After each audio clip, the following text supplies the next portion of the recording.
this video, I'm going to show how to remove a U-joint from a drive shaft. Now, in a separate video, I did show how to get that drive shaft out, and although this is specifically for a 3/4 ton Dodge pickup truck, the same process applies to virtually all of these jobs. Now, the first step I usually would say is to get things kind of cleaned up, but also use a little penetrating spray to help kind of get in there and make the job quite a bit easier. And then the second thing is to identify what kind of clips you have. So these clips are on the outer surface. Now, sometimes there are clips kind of on the inside here. If they're on the inside there, then basically what you need is a screwdriver like that and a hammer. Now, maybe not the nicest screwdriver you have because you got to kind of tap on the screwdriver to kind of push those clips out. These ones, just a real good heavy-duty pliers like this. Needle nose would usually work okay too. And then all you do is kind of squeeze these together. Now, when you do that, sometimes it'll just kind of compress that clip, but then you may need a screwdriver, like a small one like this, just to kind of get in there and pry it away. Okay, so let's see what that's like.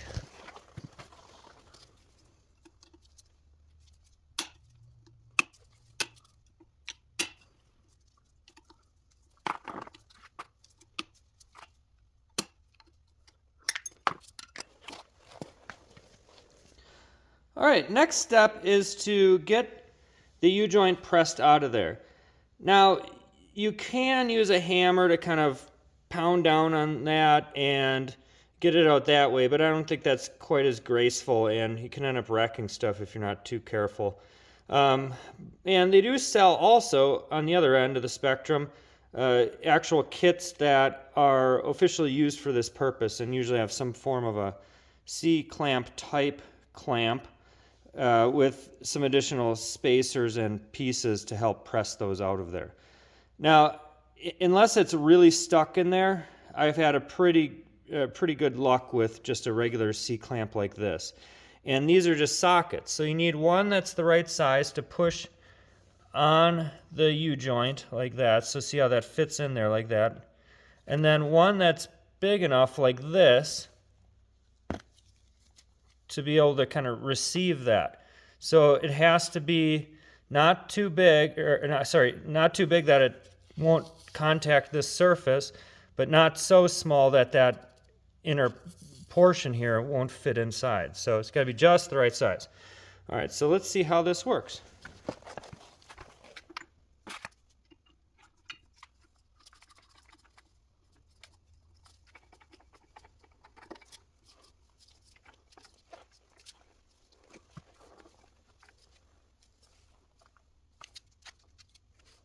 Alright, so I made a good attempt at the DIY method of this with a C-clamp and a couple of sockets, and it was putting a lot of stress on the C-clamp, so I did abort that, and I pulled out the professional level tool here, although that can be obtained for reasonably low cost. That one's just from Harbor Freight there.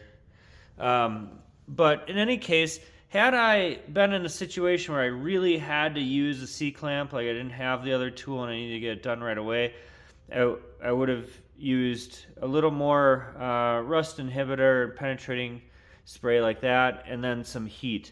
If you try to apply the heat just around the drive shaft, that should allow that metal to expand faster than the caps of the U-joint, and should expand that and allow that to come out a little easier.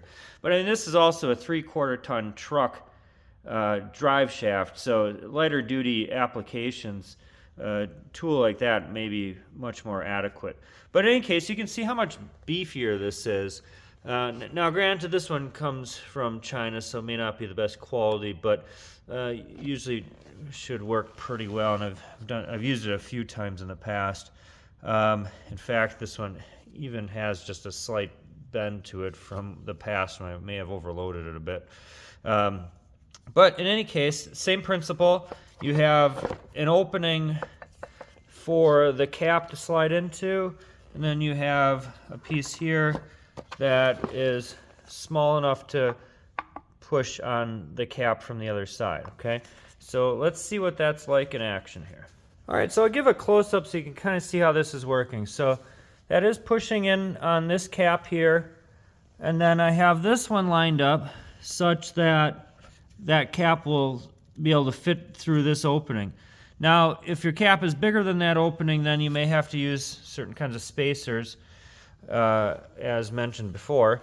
The other thing to note is that this one is bent, so you can see as that threaded shaft is coming through, it's not coming through straight. So not ideal, but it is doing the job, and you can see that it is pushing through there.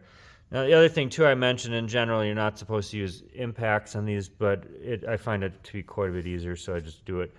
All right, from this point we're going to stop using that tool, and the reason is because you can see how the body of that U-joint is starting to get into the drive shaft. If I were to continue using that, I could actually end up bending these two pieces of the drive shaft apart. So you want to be careful not to force things and just be vigilant of what you're doing. Next step, we can kind of coax these caps out of there. You can use a vice grips or pliers. Obviously you want to be more gentle if you're going to try to reuse this U-joint, but we're replacing it.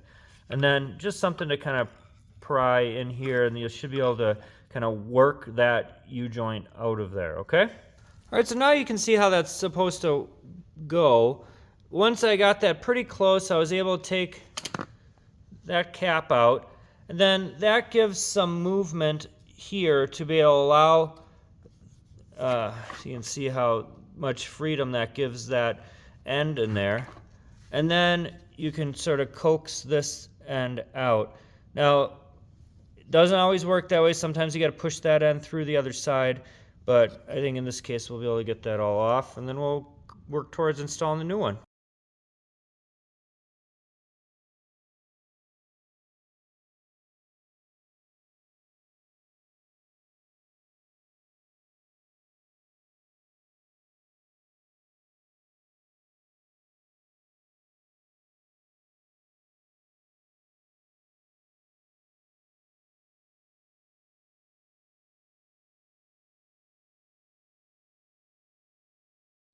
So not always do these things go as you would expect. So as I was pushing this end through, you could see it actually wasn't quite lining up right. It was actually building up just a little bit of material there, which was stopping it.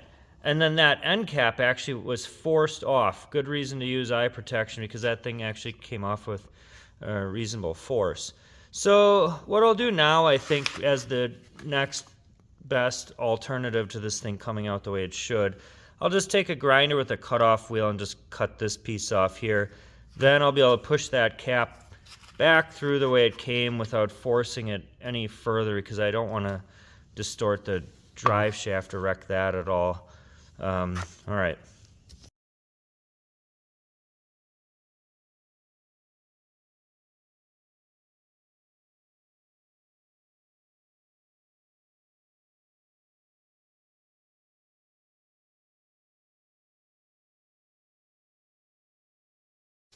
All right, so that's the removal process. Now, 95% of the time, this requires no additional creativity like using a grinder with a cutoff wheel. So don't get intimidated by that, but thought I'd show when things also don't go as planned, because that does happen sometimes. But now with this off, you can actually see, like, this one's in pretty decent shape. There's still, viable grease there, and you can see inside the cap there, it's moist with grease, and the bearings look decent. But other ones like this, pretty dry. Here's the corresponding part on the actual U-joint there. It's starting to get kind of rusty. So that U-joint probably wasn't too far away from total failure. And what happened as this cap was getting pushed out, a small part of the cap actually got kind of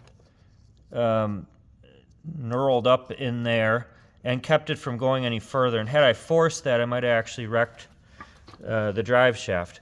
But in this case, now I can just kind of go in there and get that all cleaned up, and we'll get the new ones installed. All right, now I have my new U-joints that I got. I ordered these from Summit.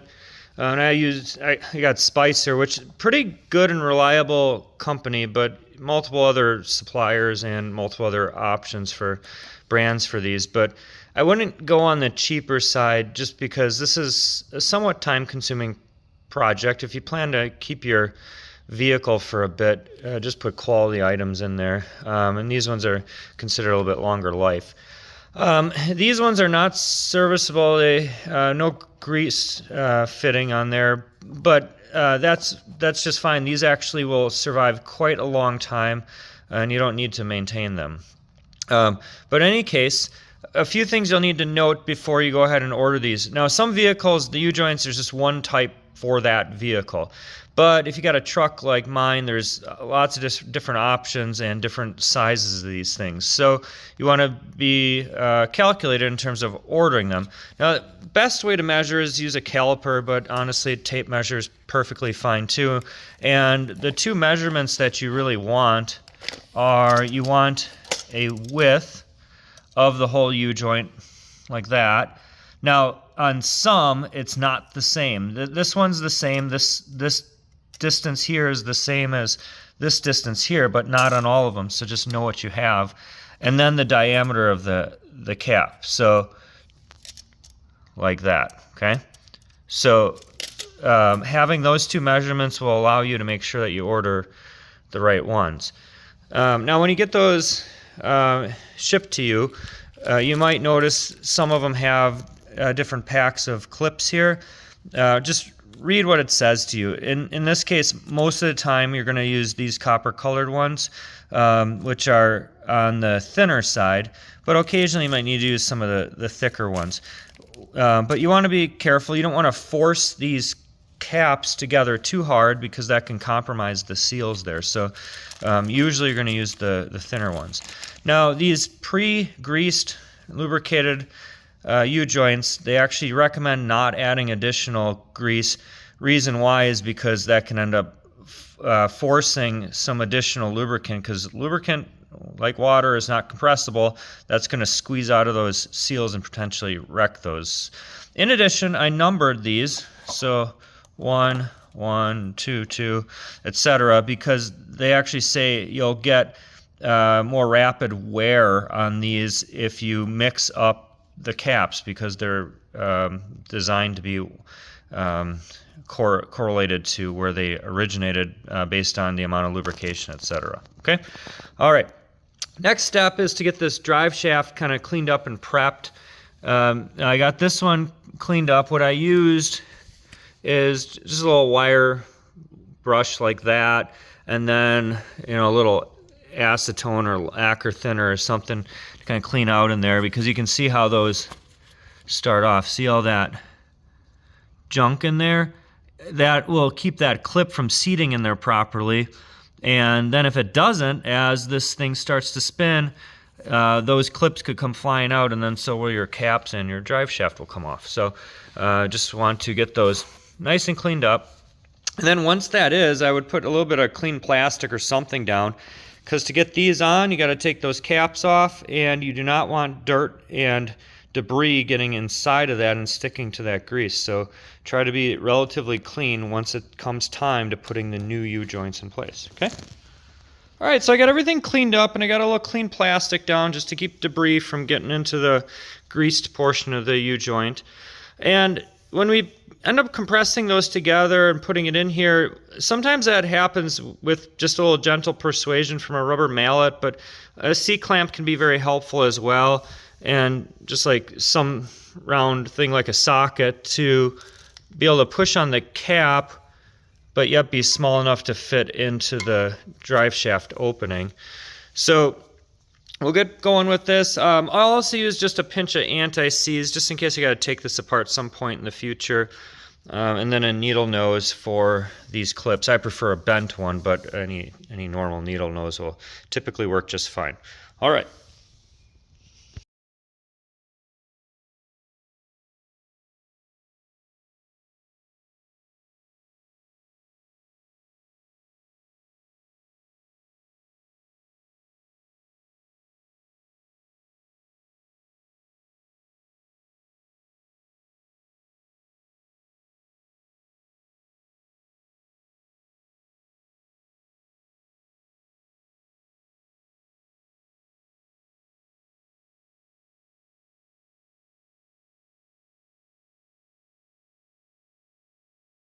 All right, so one thing to kind of be cautious of as you're installing these, you have to be a little bit mindful that as you install those caps that you don't displace those little roller needle bearings in there. You see those? Because if, as you push that cap onto the U-joint, those get displaced or bent or wrecked, you can have to start all over from scratch. So anyways, you put that on kind of gently, and there's a certain level you can just kind of just push it in with your finger. But once you get to the point where you gotta start tapping on it, I'd recommend pulling that U-joint up like that into the cap. That way it'll hold those bearings in as you tap on it. So that way you don't, again, accidentally displace those, okay?